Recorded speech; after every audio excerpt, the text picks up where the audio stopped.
Hey guys, so I've just got some Mystical Ninja um, footage going on from me. I recorded this from when I was doing my the PC port, which really great being able to play this game at 60 frames and all that. But yeah, someone commented and it was like, oh yeah, it's nice to see someone appreciate Mystical Ninja. It's a great game, and it's a masterpiece of a game, and it is. It's been around a while. I mean, Game Boy, Super Nintendo. Actually, I think it had a couple on Super Nintendo. Nintendo 64 had Mystical Ninja starring Goemon. Goemon's Great Adventure, which is more like a side scroller ish. It's not like a game like this where it's like an RPG where you're running around. It's just like you're plopped on the stage, you get to the end. There's things you have to do along the way, but it's generally just get from one side to the other. Um, there was one for PS2 in like 2005. Um, but it was eh. I think there was one for the DS or 3DS. There's an anime that back in the day.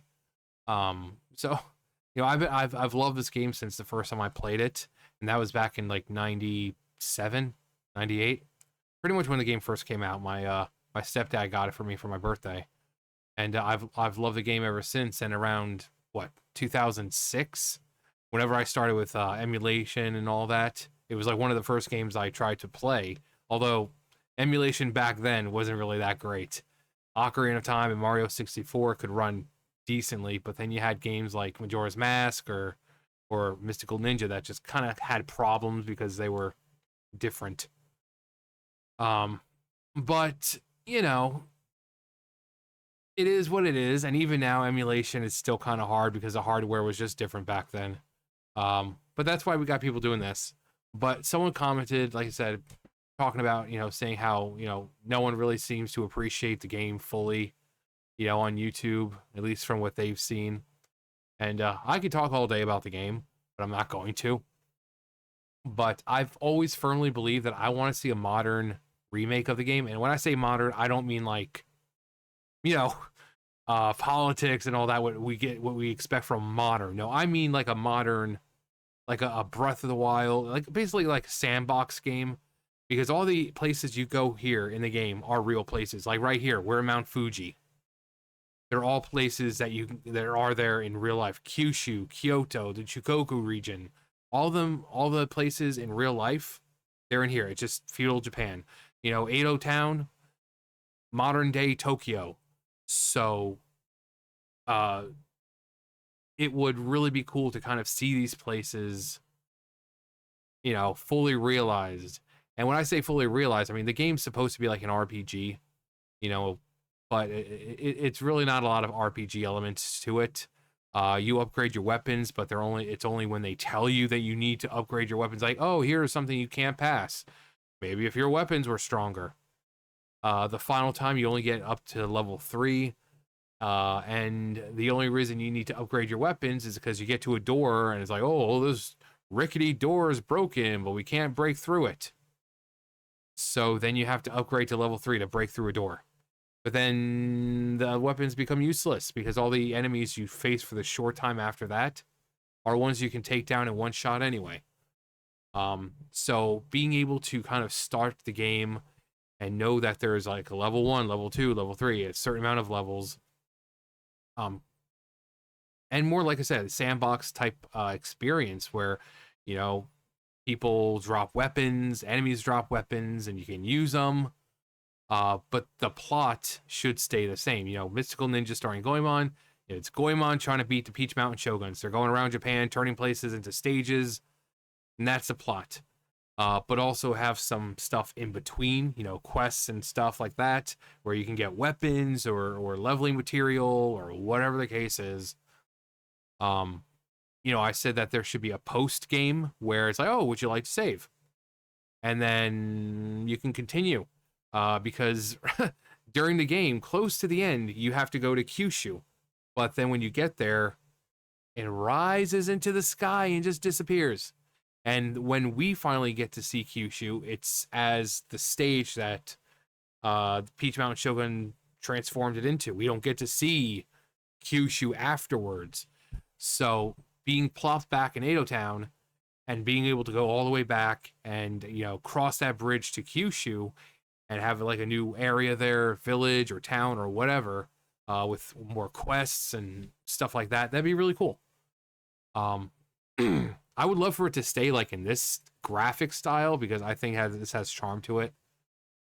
But yeah, I would love to be able to see feudal Japan through this game because the areas are incredibly small. Again, this is Mount Fuji, and it's an incredibly small area, very small area.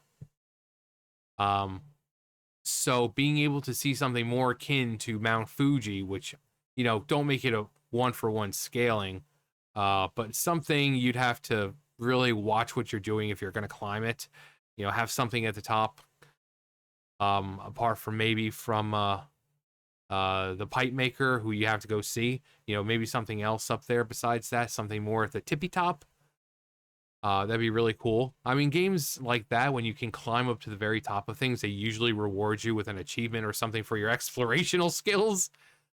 You know, it's like, oh wow, you managed to find yourself all the way up here somehow without cheating. So, congrats. Here's this.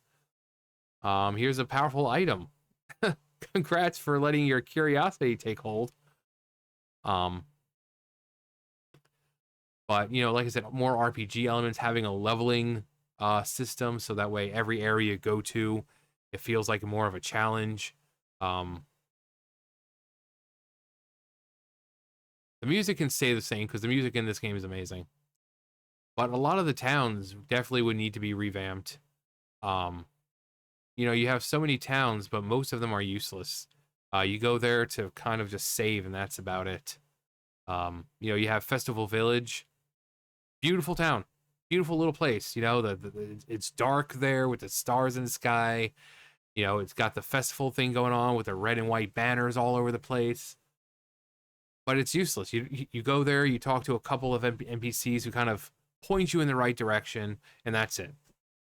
Um, you kind of use it as a middle point to get to where you're heading, which is around that time you're heading to the submarine that's in the water, and then finally to, you know, get to the final stage.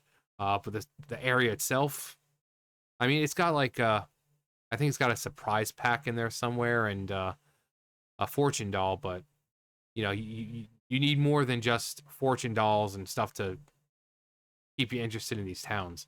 I would say Zazentown would probably is the most important town in the game because it branches off into so many other things. It's like, oh, Zazentown, go there to talk to him. Oh, Zazentown branches off into the Chugoku region. You need to go there next. And so it was like Zazentown. Um, but to make the city, like the towns bigger because they're not that big. They're like my wee wee. They're not that big. Um, so to make it more custom to what you would expect in feudal Japan with small villages, they don't have to be huge, but you know, stuff more lively. Um, the stages I would say keep the same. Like what you're seeing now is the first stage, Edo Castle. Edo Castle is fairly simple. It kind of introduces you to what to expect. The platforming part of it, the keys that you need to collect and open the various doors, enemies. Some puzzles might be there because you might have to, you know, be able to just walk right in and get the key, or sometimes you might have to defeat all the enemies in the room to make the key show up. So it kind of introduces you. You got Elephant, Mr. Arrow, the two little things that, you know, shows you where the boss is and your map and this and that. Kind of just introduces you to all of that. Your first boss, Congo, who's basically just ahead. You just hit the point on his face where he's weak. You just do damage that way. So it just kind of sets up. So, but all the other places are fairly simple, but complicated. Not complicated, but yeah, like this room right here. This room, you got to beat everything in order to get the key. You got to defeat everything. And only then will the key show up. But you also have more platforming issues sometimes, like the festival temple. That's annoying. Um, there's a lot of precise jumps that you need to do. So, but yeah, like I would love to see the stages stay the same, the towns grow, the towns become more useful. You can buy, surprise packs, extra lives for was it 500 or something like that. But it's like the game's not that hard. You're not really going to die, and you find more than enough surprise packs throughout the world. Um, you have your items that can kind of take the hits for you. Your straw armor, your steel armor, and then your gold armor. Same thing. It's even getting hit. It's not that much. And then once you get to the festival village, you get a hammer for Ebisumaru, where basically he takes the hammer and whatever he hits pretty much just turns into recovery food. So if you're ever low on food, you just take out that hammer and just start whacking things. Um, but yeah, with weapons, definitely would need an overhaul for that. Special attacks, the specials. Like I said, he turns into a Super Saiyan. Double attack, double. He takes double the damage, but it would be cool because it enhances your strength. And the hearts aren't referred to as life or whatever. They're referred to, it says your strength is increased by one. So I would want to see something like an Ocarina of Time thing when you go into like Death Mountain Crater or whatever, where if you don't have the Goron tunic, you can survive in there for a certain amount of time, but that time is depending on how many hearts you have. So if you have like, was it 5, 6 hearts, you can survive up to like a minute and 10 seconds or something like that. But something like that, with the more hearts he has, the longer sudden impact lasts. So while yes, you are taking more damage, you can take that, if you want to take that risk of, oh yeah, I have all these hearts or all the strength, so I can stay in that form longer.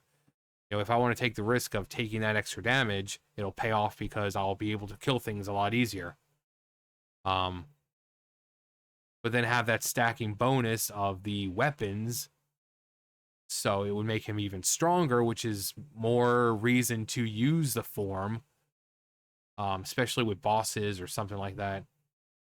Um, I said Yai, she's got her mermaid form, which in the game very rarely used. You use it like 3, 4 times, I think.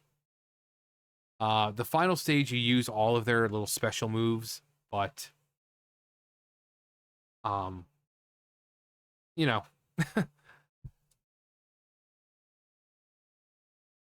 and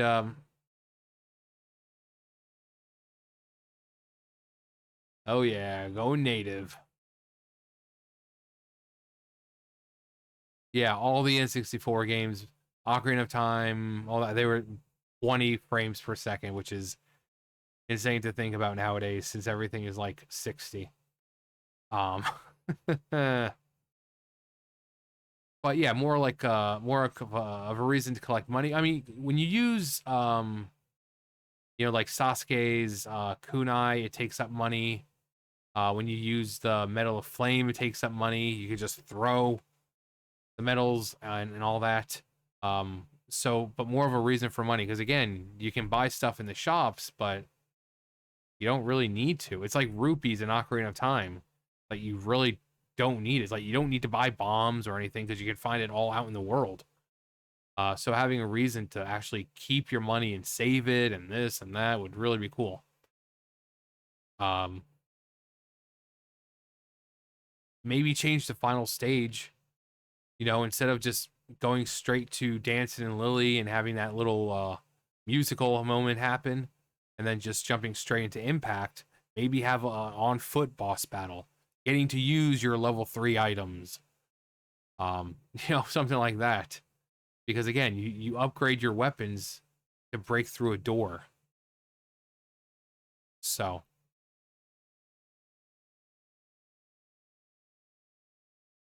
yeah, like I said, it's like here you just can go along and just collect the key. You don't have to really do anything. But I was trying to get health, I think. Yeah, I the silver key. But